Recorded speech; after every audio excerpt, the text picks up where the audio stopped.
if you remember our 10 points program, one of the points was saying that for Uganda, for NRM, we are going to use the strategy of mixed economy. We may have some parastatals, but the main economy will be in private hands. So we moved from those mistakes of Obote, Amin, and we gave the economy to the population. And that's why it is growing, in spite of all the problems. So this was strategy number one. Philosophy. If we had made countries which have made a mistake on that have had problems. There are so many of them, I don't want to talk about them. Even Uganda here had the same problems. What do you look for in the kitchen? I'm already a very big man if they say you are Minister of State for Northern Uganda. My job is to check the road which was supposed to be done by the Minister of Works. Has it been done? The schools, have they been done? I'm just a political overseer and a mobilizer. That's my job. But not a waitress to kugabula. They like kugabula. That area is lagging behind.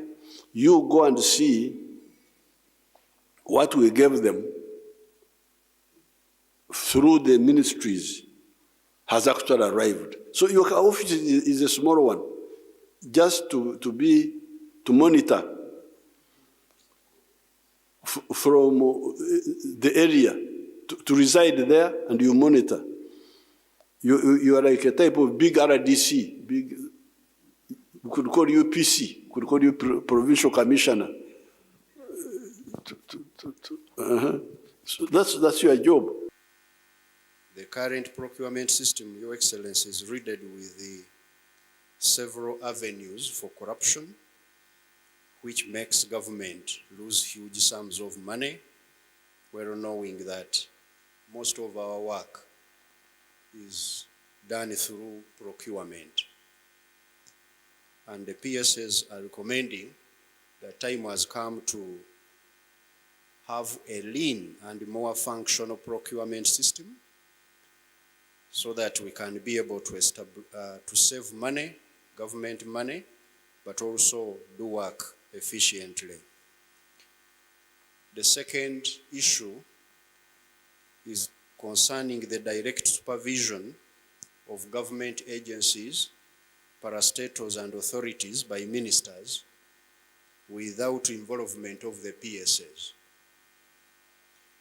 Your Excellency, the laws creating most of the government agencies were made in such a way that these agencies are supervised directly by the line ministers, who are also responsible for the appointment of the board members.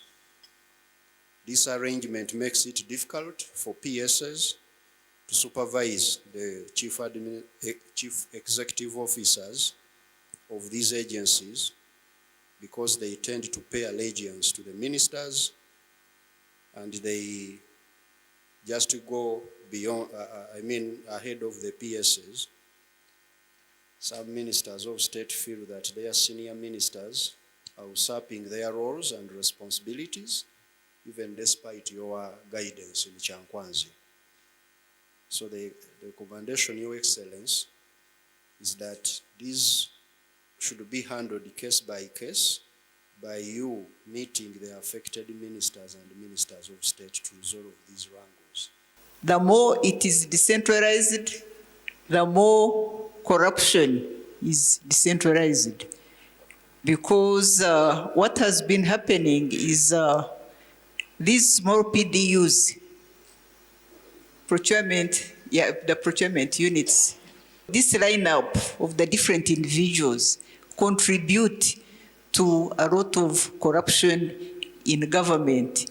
And when you replicate these units in government, in ministries, in local government, the whole thing becomes too huge for government to manage. So we thought that if we could, maybe we can even go back to the central purchasing. Tender board. Or tender board for that matter, to do the procurement.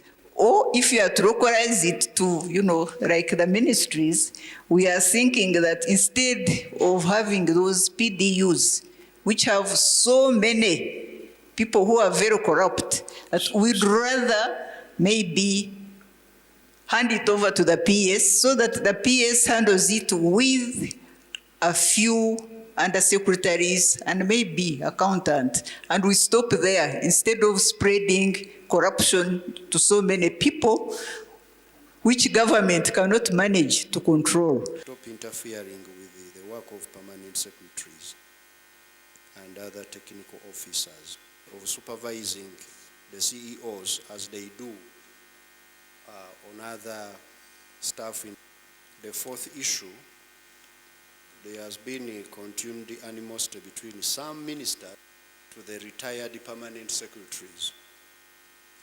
Most of the retired, I think PSs have been exemplary, because if they were corrupt, they wouldn't be image of the public service. The PSs are recommending Your Excellence that They get it every after end of contract, but this is something that somebody eats as include the head of public service and the deputy. They are also like us in the same category. Your Excellency, when you become a PS, you are required to retire.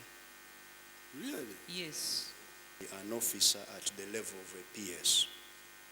So the recommendation, Your Excellency, is to request you, errant heads of mission, who feel that they are untouchable, now involved in implementation of projects, which is making it. You must serve 21 years. So those who are enhanced, they have no this, reform, I don't know what. Actually, we enhanced you to work. We didn't enhance you to run away. That you are offering to the country and the region, and the PS's wish.